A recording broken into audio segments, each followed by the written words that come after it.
And as I swiped up first, I guess to get back to that, as I swiped up, the craft emitted a tiger stripe pattern up the starboard side of the craft. As I drew my hand backwards, the pixels popped up. And as I did, the craft purred.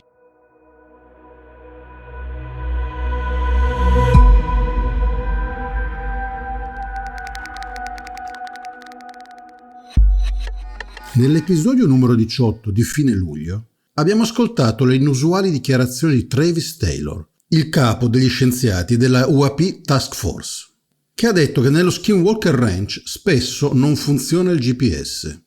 Il suo dosimetro è impazzito per 10 minuti e lui è rimasto esposto alle radiazioni, soffrendone fisicamente. Le telecamere vengono disattivate in modo non casuale. Ha ricevuto una ferita su una guancia in qualche modo simile alle stigmate. Sono scomparsi dei dati di un pianeta dal database della EPROM di un telescopio mentre puntavano quello specifico pianeta. E in più ci ha spiegato il significato di scientismo e dimostrato come gli scettici professionisti non applichino il metodo scientifico. L'episodio numero 18 è importante, come anche il video successivo, sempre su Travis Taylor, ma non hanno ricevuto le giuste attenzioni dalla nostra audience. Noi vi consigliamo di vederli entrambi. Un attento e competente follower del nostro canale ha scritto questo interessante commento. Diverse testimonianze di militari, raccolte da Steven Greer, affermano che alcuni di questi velivoli avvistati sono in realtà realizzati dagli umani, ispirati dalla tecnologia extraterrestre che è stata raccolta e studiata negli anni. Mi piacerebbe sapere se, oltre a questi protagonisti che state presentando sul vostro canale, anche le altre testimonianze e il lavoro di Greer sono una parte fondamentale per la disclosure e se le due cose si andranno ad unire con lo svolgere delle indagini. Ultimamente c'è stata un'importante conferenza organizzata da Greer con molti testimoni autorevoli e mi domando se affronterete anche questi altri tasselli nei vostri prossimi video.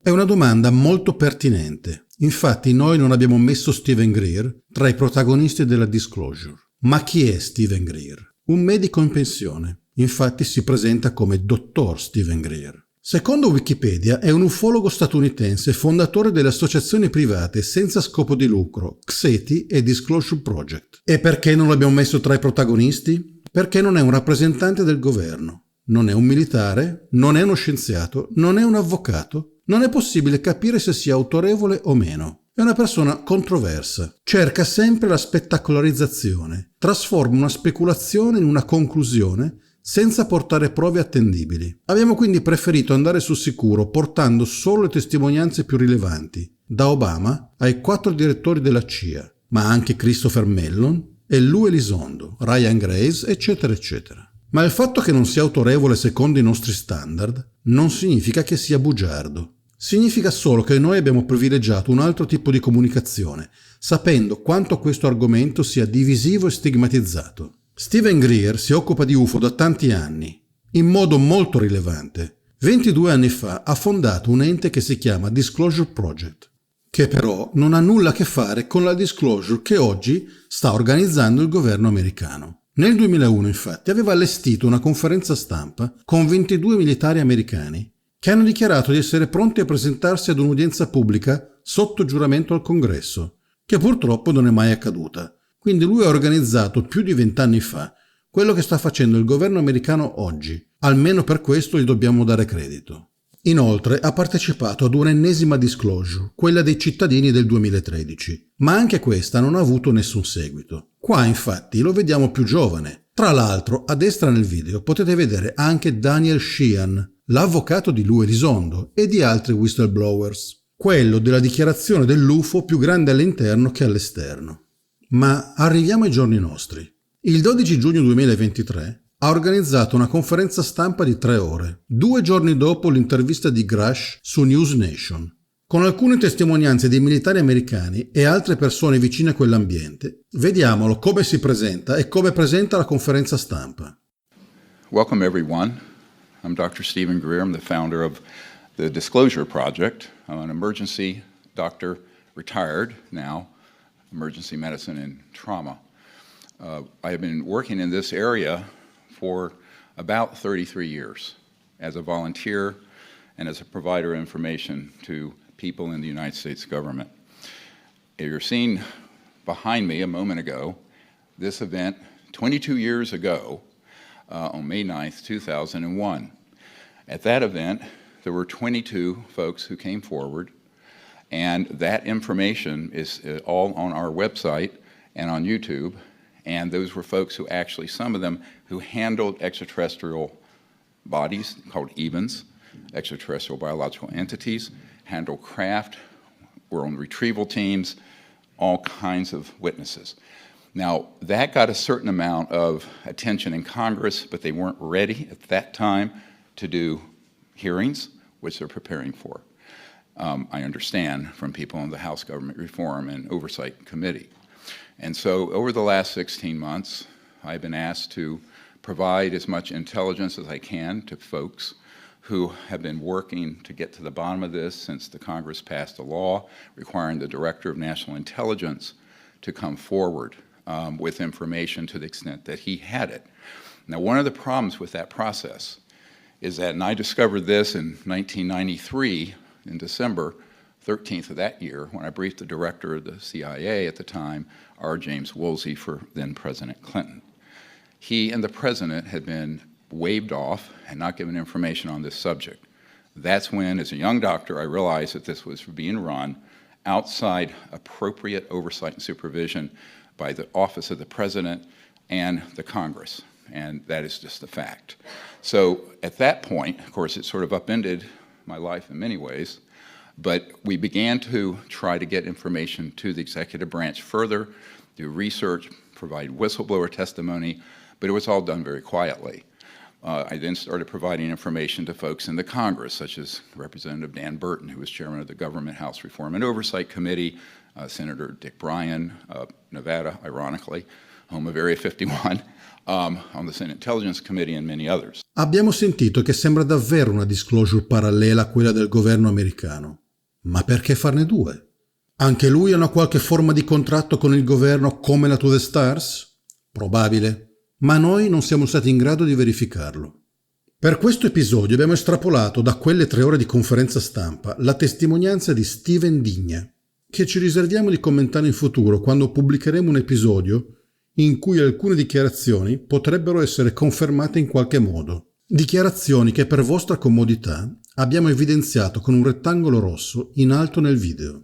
Questa testimonianza è interessante per il contenuto, ma anche perché proviene da un militare che ha espresso la volontà di giurare davanti al Congresso. Il tempo ci dirà se è vero quello che dice o meno. Se fosse tutto vero, è improbabile che sia una sua iniziativa, semplicemente perché non esiste la possibilità che un militare testimoni senza una liberatoria del Pentagono, o perlomeno si sia coordinato con il governo, come abbiamo chiaramente visto con David Grush. Quindi ci chiediamo perché il governo americano abbia messo in ballo una seconda disclosure che sembra una serie B di quella ufficiale. Infatti i testimoni sono tutti sui generis, in alcuni casi problematici. Ci è chiaro che parlare in pubblico sia difficile, ma molti dei suoi testimoni sembra che proprio non siano preparati per parlare in pubblico. Vi porteremo 2 testimonianze. Se volete anche le altre fatecelo sapere nei commenti. Una è quella di oggi, Steven Digna. L'altra la vedrete in un video a parte nei prossimi giorni, con Michael Herrera, che sulla cravatta si è appuntato il simbolo della massoneria. Stiamo parlando delle più importanti dichiarazioni della storia dell'umanità e tu come ex militare, quindi dipendente della pubblica amministrazione, ti presenti con un simbolo massone in pubblico?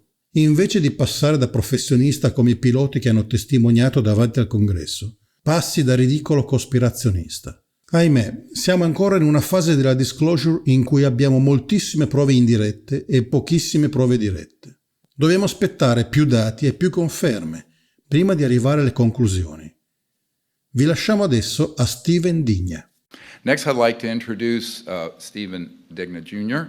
He's a U.S. Army veteran, disabled due to an incident.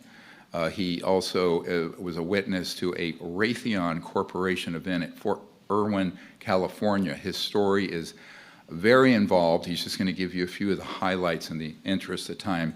But thank you very much. Thank you.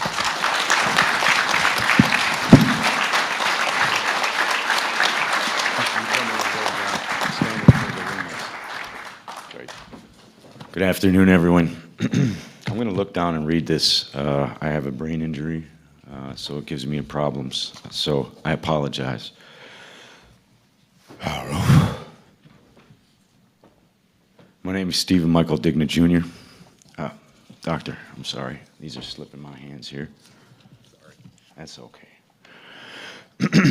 My name is Stephen Michael Digna Jr. The following testimony is true and accurate as it can be at this time, to the best of my ability, and I am prepared to swear this testimony under oath before the Senate and Congress. I'm a former sergeant in the United States Army. I began active duty service in 1999, and I served until 2002.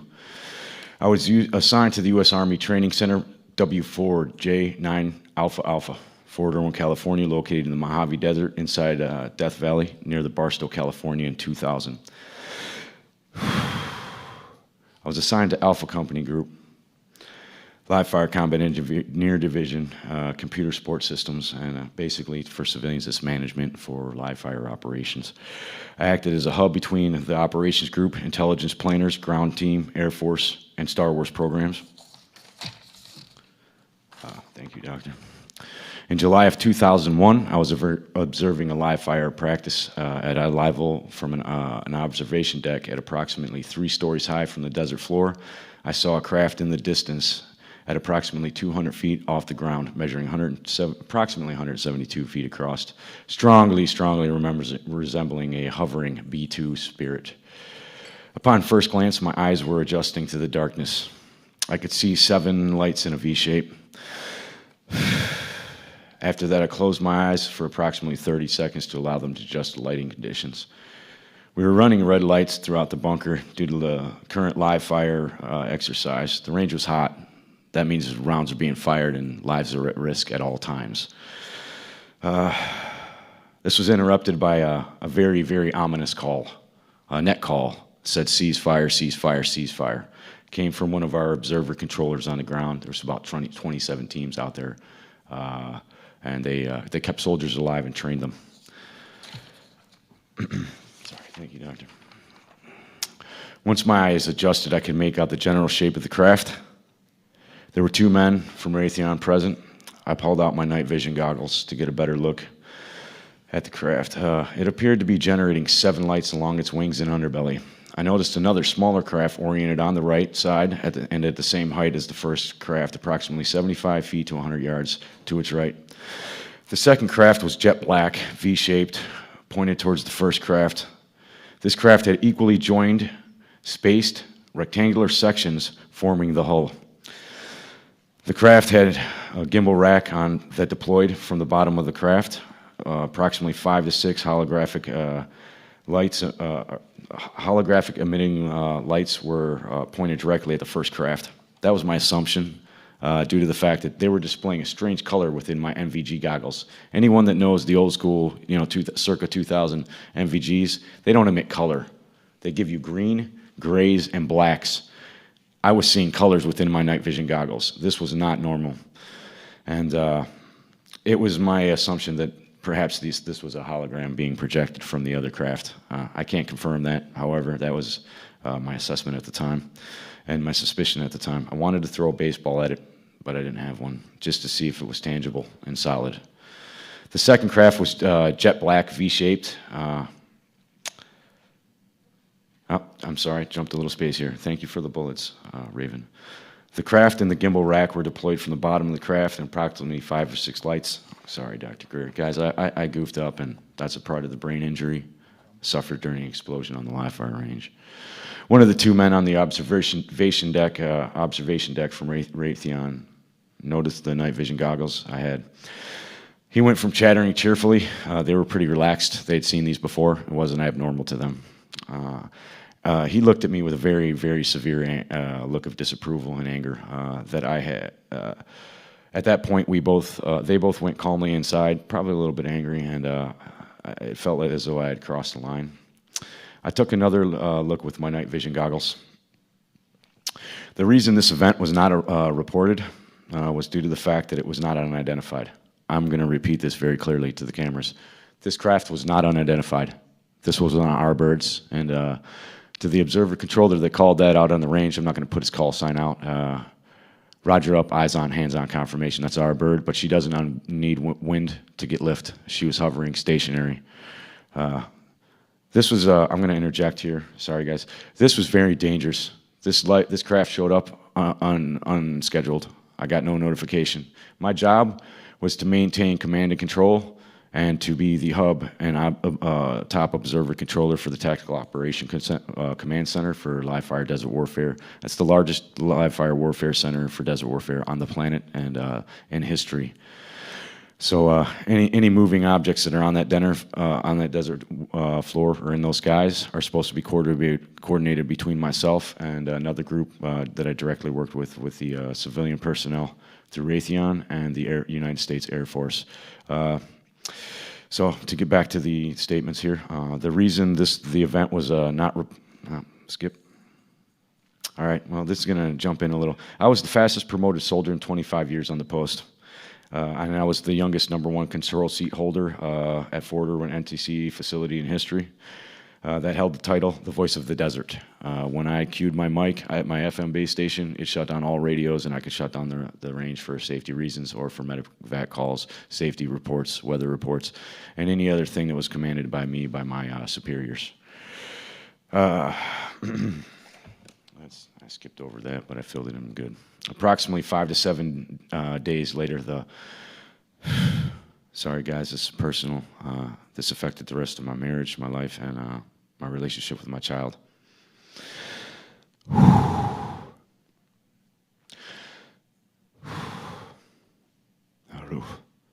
Approximately 5 to 7 days later, the following incident took place on Fort Irwin Road. It's the one road leading into the base.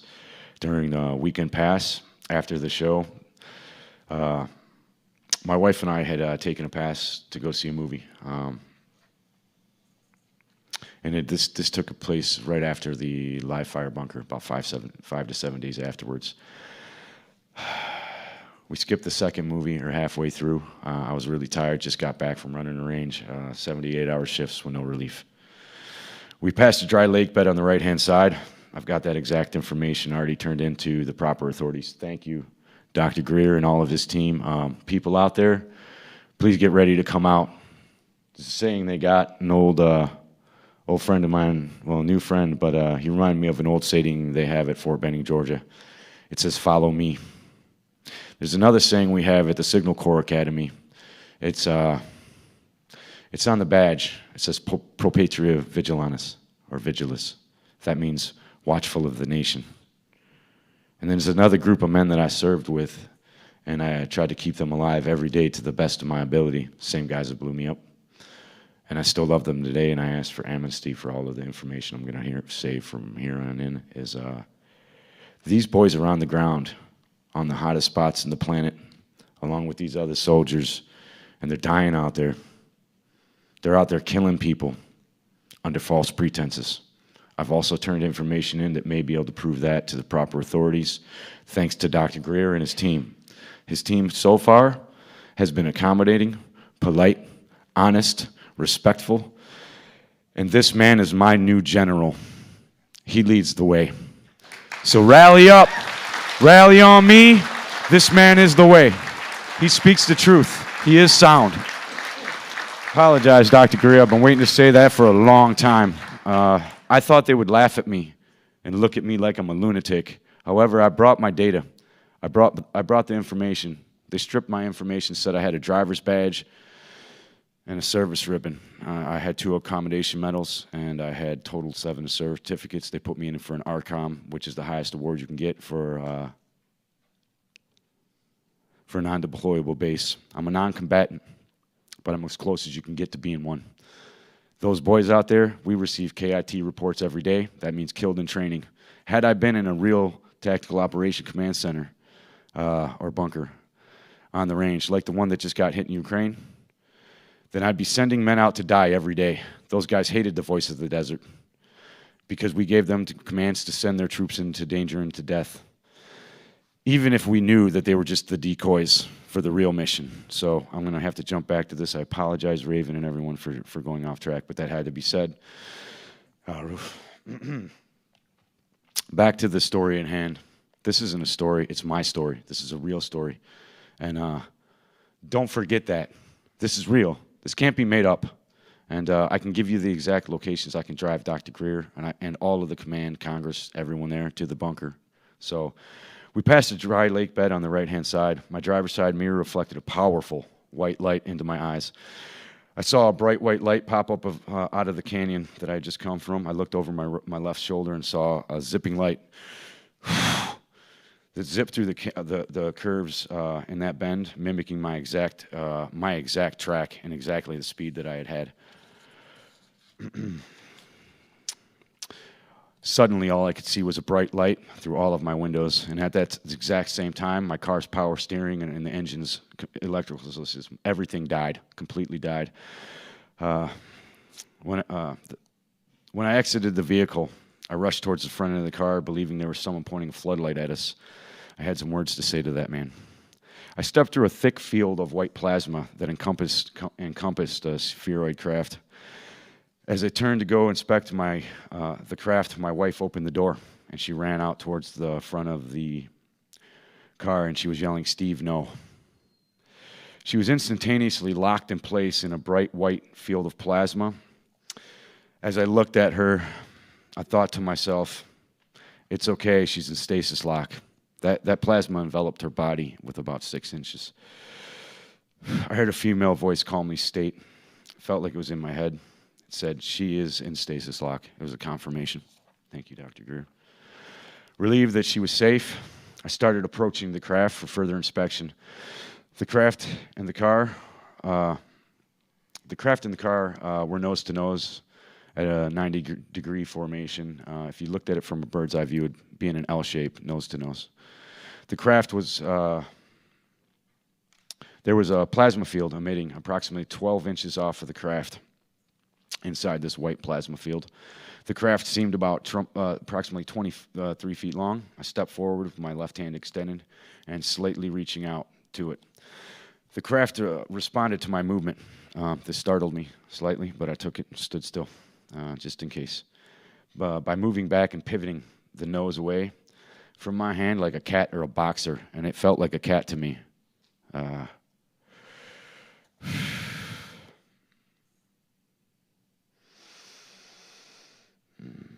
Okay, sorry, lost my place. The exterior looked like polished black onyx.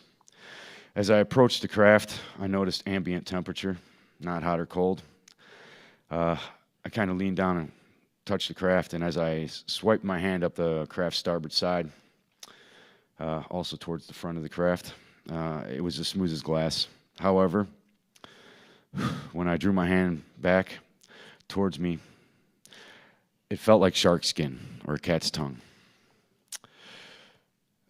That was followed by a reaction. The reaction followed my hand, and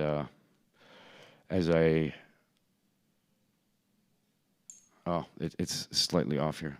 So I'm going to have to do this with my hands just to describe it for you. As you can see here in the picture, I put my hand on the craft like this, and I kind of pushed my head forward. I can't do it here because of the mic, but I wanted to swipe my hand up and look at it like I was planing a piece of wood.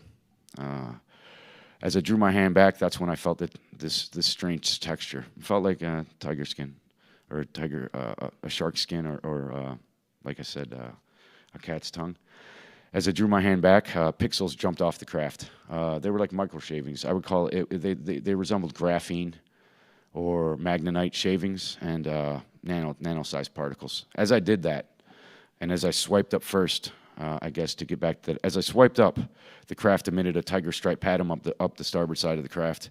As I drew my hand backwards, the pixels popped up, and as I did, the craft purred. It bellowed through my body. I could feel it resonate my body cavity, and it was very intense. I felt like I was in contact with a living creature. Yes, sir. The reaction. Okay, I'm already done with this. Thank you. As I drew my hand back, a lattice work opened up underneath. There was a very vibrant colors coming out of the craft, the underskin. This was a very thin nano layer, and there was a meshwork, honeycomb style, and it was like a lattice work that was like a frame around this. And beneath that was, well, there were filaments flowing.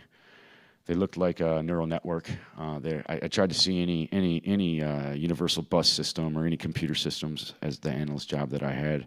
I saw none of this.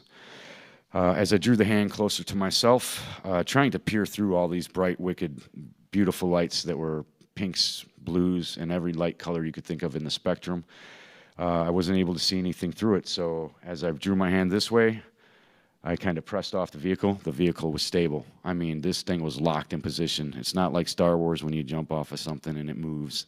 This thing was solidly locked in place, solid. I seen a shape right here through my elbow as I leaned my face down, and I could see up into the sky above my car a mirage, which was like a silhouette or a heat foil on the road. And the stars shimmered in a straight line, and in a very long distance there was a curve. So it seemed to be curved.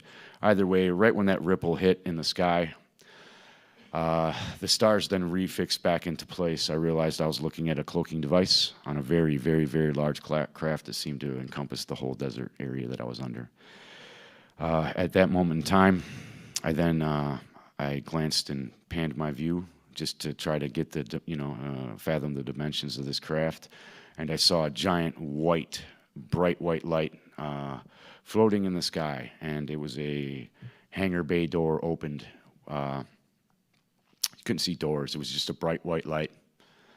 And it looked like a window floating through the sky, maybe even a portal. People might, from a distance, think, hey, that's a portal, but I obviously knew it was a craft. So this is a hangar bay door. And there was a female silhouette standing there.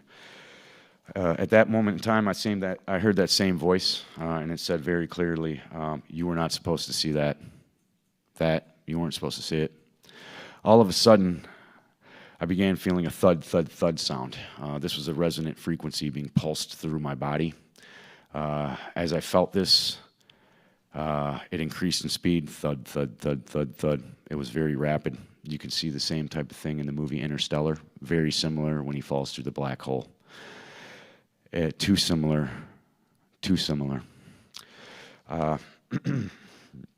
As this thud resonated in my body, I felt my molecular or my cells, maybe the quantum level of my body, feel like it was being resonated. I felt like maybe I'm going to be microwaved or something to that nature. Either way, I seen some bands coming through.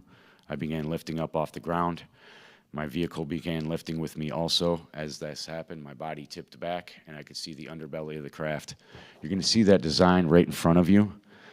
The rectangular shape right in the center there looked like a docking socket for an electrical port. If you're going to take a big male end, this would be the female receiving end for an electrical charger.